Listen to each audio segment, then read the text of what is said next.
Today we are discussing very important topic, that is multiple sclerosis. What is multiple sclerosis? It is an inflammatory disease in which myelin sheath around the axon of the brain and spinal cord are damaged. You can see in this picture. This is myelin sheath around the axon of the spinal cord and the brain. And here in this picture you can see neuron with damaged myelin sheath. In other words, we can say that multiple sclerosis is a demyelinating condition of the nervous system characterized by any form of autonomic, visual, motor or even sensory problem. A worldwide 0.1% incidence है MS का. 4 lakh people in US have MS. Predominant age क्या है इसमें MS की? 20 to 40 years है. 1 to 3% risk of MS among the first degree relative, higher variables and unpredictable. अब हम आ जाते हैं पैथोफिजियोलॉजी की तरफ. पैथोफिजियोलॉजी में 3 मेन कॉजेज़ है MS की. नंबर 1 क्या है? ब्लड ब्रेन बैरियर ब्रेकडाउन हो जाता है. नंबर 2 में ऑटो इम्यूनोलॉजी और नंबर 3 में क्या होता है? इन्फ्लेमेशन. अब ब्लड ब्रेन बैरियर का फंक्शन क्या है कि नॉर्मली ये टी सेल्स को प्रोटेक्ट करता है नर्वस सिस्टम के अंदर दाखिल होने से, unless it is triggered by infection or a virus which decrease the integrity of this tight junction of blood brain barrier. जब इन्फेक्शन और वायरसेस क्लियर होते हैं तो ब्लड ब्रेन बैरियर अपनी इंटीग्रिटी को बहाल करता है, जिसकी वजह से जो टी सेल ब्रेन के अंदर रह जाते हैं वो वहीं पे ट्रैप्ड हो जाते हैं, and this might be the cause of relapsing and remitting in MS. Pathophysiology में सेकंड नंबर पे आता ऑटो इम्यूनोलॉजी. अब ऑटो इम्यूनोलॉजी में क्या होता है कि आपका इम्यून सिस्टम आपके नर्वस सिस्टम के वाइट मैटर के ऊपर अटैक करता है और ब्रेन के अंदर प्लैक्स और लीजन बना देता है. इम्यून सिस्टम के अटैक की वजह से वहाँ जो एक्सॉन होते हैं वो डिस्ट्रॉय होते हैं, वो आपकी माइलिन शीथ की डीमेलिनेशन करना शुरू कर देते हैं. MS के अर्ली फेज़ में क्या होता है कि आपकी रीमेलिनेशन होना शुरू हो जाती है, लेकिन आपकी इम्यून अटैक के बार बार अटैक करने की वजह से रीमेलिनेशन पूरी तरह नहीं हो सकती और इसी वजह से MS में रिलैप्सिंग या रिमिटिंग होती रहती है. पैथोफिजियोलॉजी में तीसरे नंबर पे आ जाता है इन्फ्लेमेशन. टी सेल जब माइलिन शीथ के ऊपर अटैक करते हैं तो वहाँ पे इन्फ्लेमेटरी प्रोसेस को एक्टिवेट कर देते हैं. जब इन्फ्लेमेटरी प्रोसेस ट्रिगर होता है तो वो इम्यून सेल्स के साथ साथ माइक्रोफेजेस को, साइटोकाइंस को और एंटीबॉडीज़ को भी एक्टिवेट कर देता है. ये सेल्स ब्लड ब्रेन बैरियर के अंदर लीकेज की वजह से ब्रेन के अंदर दाखिल हो जाते हैं और वहाँ पे स्वेलिंग कॉज करते हैं. This is the most common pathophysiology of multiple sclerosis. अब क्लासिफिकेशन ऑफ मल्टीपल स्क्लेरोसिस की तरफ हम आ जाते हैं. 4 मेन क्लासिफिकेशन है मल्टीपल स्क्लेरोसिस की. सबसे पहले आ जाता है PRMS, प्रोग्रेसिव रिलैप्सिंग MS. इसमें क्या होता है? Steady decline since onset with superimpose attacks.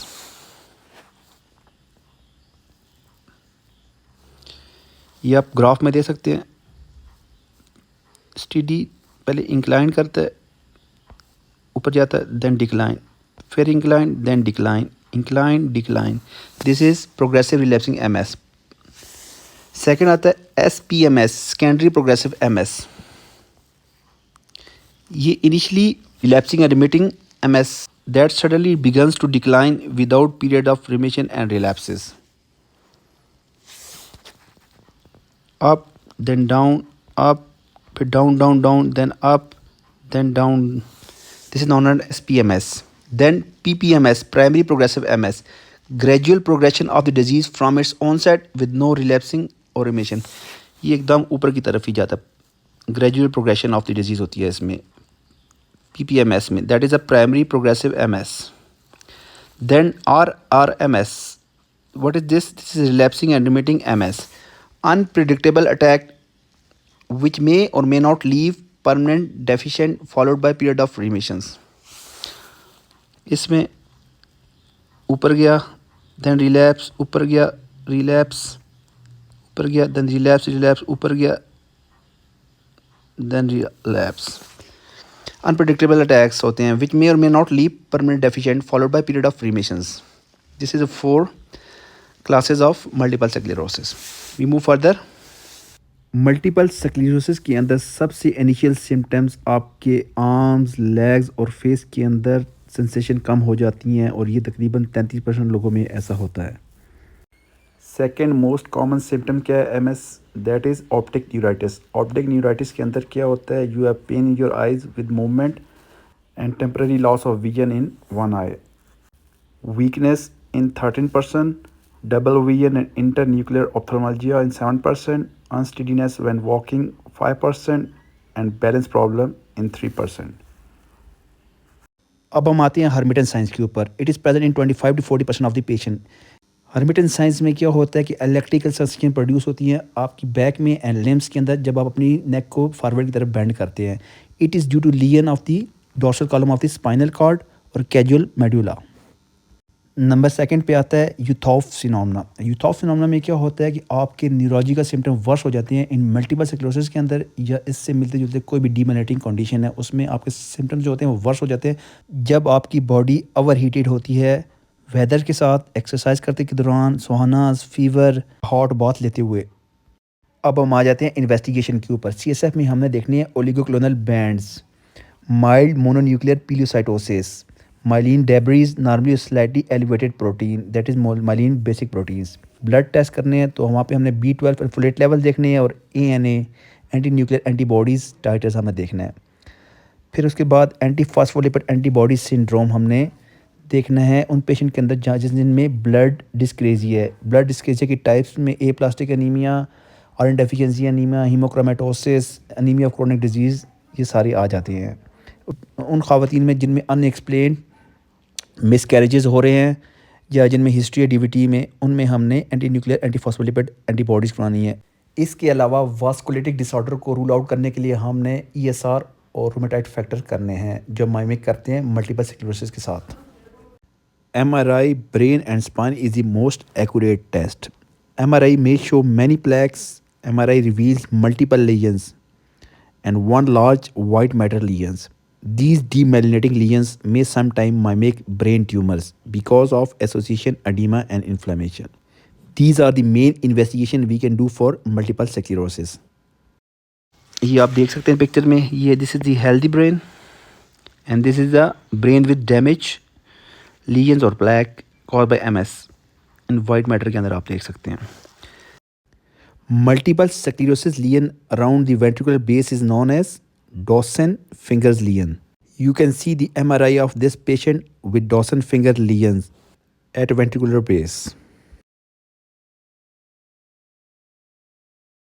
अब हम आ जाते हैं मैनेजमेंट की तरफ। एक्यूट अटैक को हमने किस तरह मैनेज करना है। स्टीरॉइड्स आपने देने हैं, methyl prednisolone 500 to 1000 milligram per day IV for 5 days के लिए।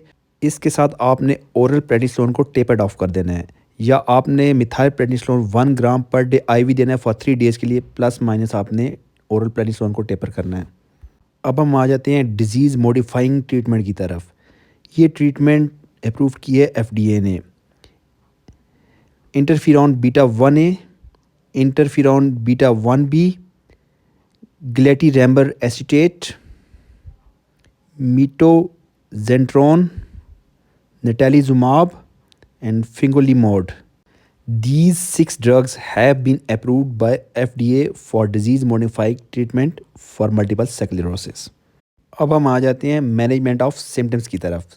स्पास्टिसिटी को आपने किस तरह मैनेज करना है विद बैक्लोफेनिक और डायज़ेपाम के साथ। पेन को आपने मैनेज करना है एनसेट के साथ और गेबापेंटीन के साथ। ब्लैडर डिसफंक्शन को आपने मैनेज करना है propantheline, oxybutynin chloride, prophylactical antibody for urinary infection and self catheterisation for inadequate bladder emptying के लिए। कॉन्स्टिपेशन के लिए आपने स्टूल सॉफ्टनर देनी है, बल्क प्रोड्यूसिंग एजेंट देनी है, लेग्जेटिव सपोजिटरीज आपने रख देनी है। इन कोऑर्डिनेशन और ट्रेमर्स को आपने अकॉर्डिंगली मैनेज करना है। डिप्रेशन एंड इमोशनल लेबिलिटी को आपने एंटी डिप्रेसेंट एजेंट के साथ, SSRIs के साथ और साइकोथेरेपी एंड सपोर्ट के साथ आपने मैनेज करना है। पेरोनिया और मैनिक को आपने हेलोपेरिडोल लिथियम या एटिपिकल एंटीसाइकोटिक के साथ मैनेज करना है और हेमीफेशियल एंड डिसएस्थीसिया को आपने कार्बामाज़ेपिन के साथ मैनेज करना है। So guys, this is all about multiple sclerosis, types, pathophysiology, management and treatment. Hope you like our video and do not forget to subscribe our channel for next video notification. Till then, take care. Allah Hafiz.